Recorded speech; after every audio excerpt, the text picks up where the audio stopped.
নমস্কার বন্ধুরা, আমি ঝুমা। ঝুমাস কিচেনে তোমাদের সবাইকে স্বাগত। আশা করি বন্ধুরা তোমরা প্রত্যেকেই ভালো আছো এবং সুস্থ আছো।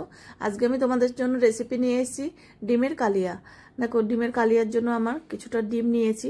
তোমাদের যতটা লাগবে নিয়ে নেবে। আমি 6টা ডিম দিয়ে করব।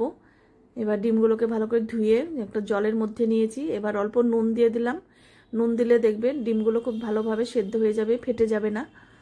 এবার বসিয়ে দেব গ্যাসে।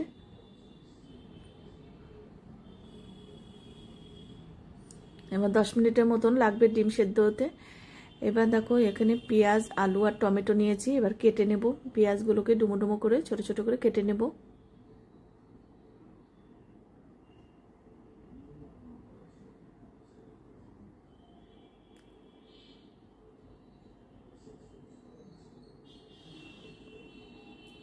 তোমরা মাছের কালিয়া কিন্তু খেয়েছো, কিন্তু ডিমের কালিয়া একবার এইভাবে করে দেখবে, ভীষণ সুস্বাদু হয় খেতে। এটা রুটি, পরোটা, ভাত সব কিছুর সাথেই কিন্তু ভালো লাগবে। তোমরা যদি সুন্দর সুন্দর রেসিপি পেতে চাও, আমার ইউটিউব চ্যানেলটি অবশ্যই সাবস্ক্রাইব করে রেখো। আর যদি ফেসবুক থেকে দেখো, পেজটিকে ফলো করো। তাহলে আমি যখনই যা নিত্য নতুন ভিডিও আপলোড করব তোমাদের কাছে সঙ্গে সঙ্গে পৌঁছে যাবে।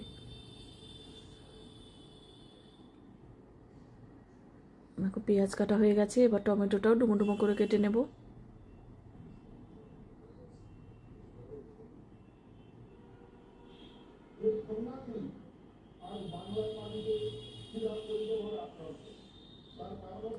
এবার আলু কেটে নেব। আলুও দেখো ডুমো করে কেটে নিলাম। তোমরা চাইলে আলু যদি না দিতে চাও, নাও দিতে পারো। আমি একটু আলু দিয়েই করছি। এবার ডিম সেদ্ধ হয়ে গেছে, আমি ঠান্ডা করে নিয়েছি। এবার ছুলে নেব।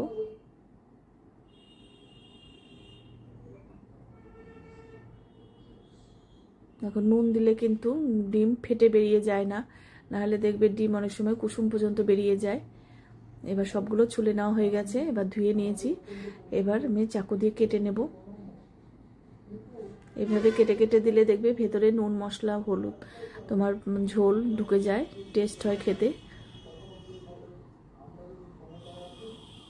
এবার সবগুলো কেটে নেব। এবার দেখো কেটে নেওয়া হয়ে গেছে। এবার নুন হলুদ দিয়ে একটু মেখে নেব।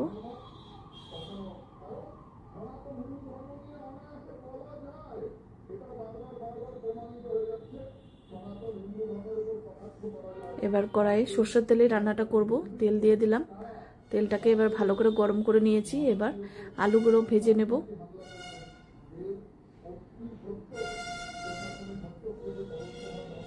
এবার একটু নুন দিয়ে দিলাম আলুতে।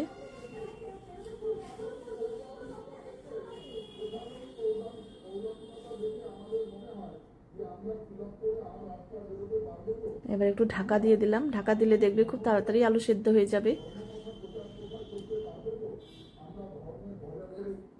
এবার আলু ভাজা হয়ে গেছে, তুলে নেব।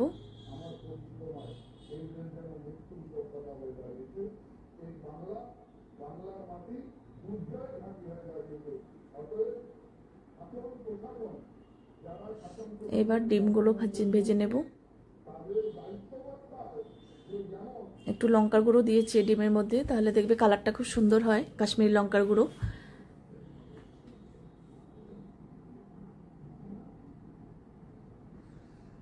এবার দেখো ডিম ভাজা হয়ে গেছে, এবার তুলে নেব।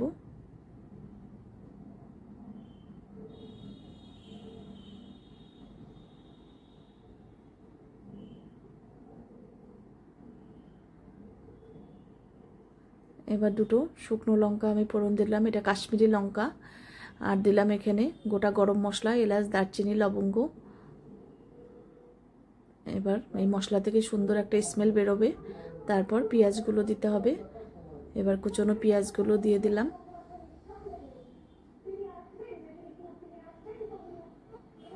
এই কালিয়াতে পেঁয়াজটা একটু বেশি লাগে, আমি একটু পেঁয়াজ বেশি দিয়েছি। এবার পেঁয়াজে নুন দিয়ে দিলাম। পেঁয়াজ দেওয়ার সঙ্গে সঙ্গেই নুন দিয়ে দেবে, তাহলে দেখবে খুব তাড়াতাড়ি পেঁয়াজটা সফট হয়ে যাবে। এবার হলুদ দিয়ে দিলাম হাফ চামচ।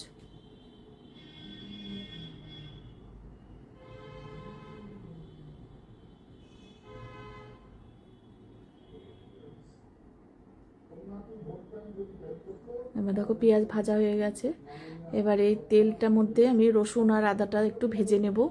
এই তেলের মধ্যে রসুনের গন্ধটা দারুণ কিন্তু আসে। তেলের মধ্যে একটু রসুন দিয়ে দেখবে, খুব সুন্দর একটা গন্ধ আসে। এতে ডিমের এইটা টেস্টটা আরও বেড়ে যায়। এবার আদা রসুনটা একটু ভেজে নিলাম। তারপর এই জিরে বাটা দিলাম, 2 চামচ জিরে বাটা। একটু জল দিয়ে দিলাম।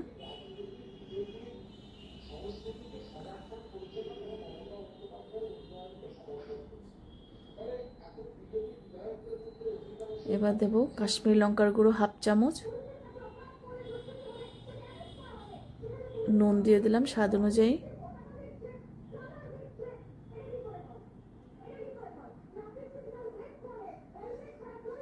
এবার দিয়ে দিলাম টমেটো পেস্ট করে রেখেছিলাম, টমেটো।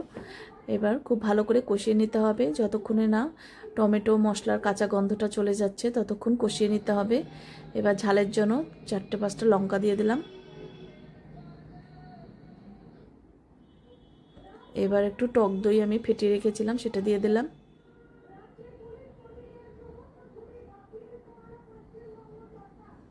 এবার এই মশলার সাথে আলুগুলোকে আর একটু কষিয়ে নেব, সেদ্ধ করতে হবে আলুগুলো একটু।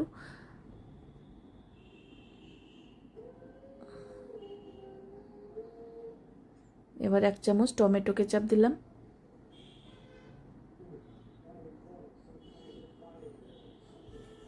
কত সুন্দর একটা কালার চলে এসছে ডিমের কালিয়া।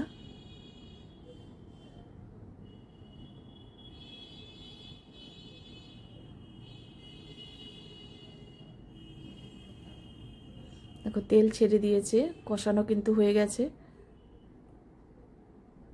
এবার ঝোলের জন্য জল দিয়ে দিলাম। খুব বেশি ঝোল হবে না, একটু ঘন ঘন টাইপের হবে।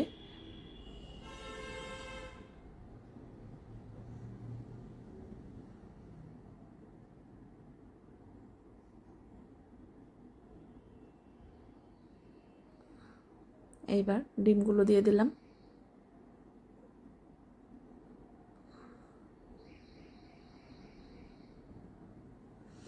এবার নামানোর আগে অল্প গরম মশলা দিয়ে দিলাম, গরম মশলা গুঁড়ো। দেখো কত সুন্দর হয়েছে দেখতে।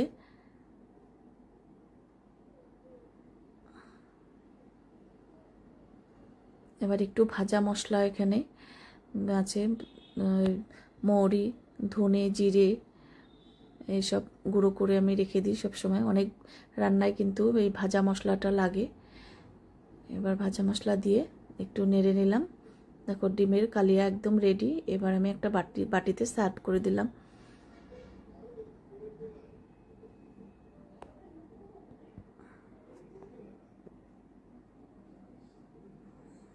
আজকে তাহলে আমি এখানেই রাখছি। এর পরের দিন আবার নতুন কোনো রেসিপি নিয়ে তোমাদের সামনে হাজির হয়ে যাব। তোমরা সবাই সুস্থ থেকো, ভালো থেকো। টাটা বন্ধুরা।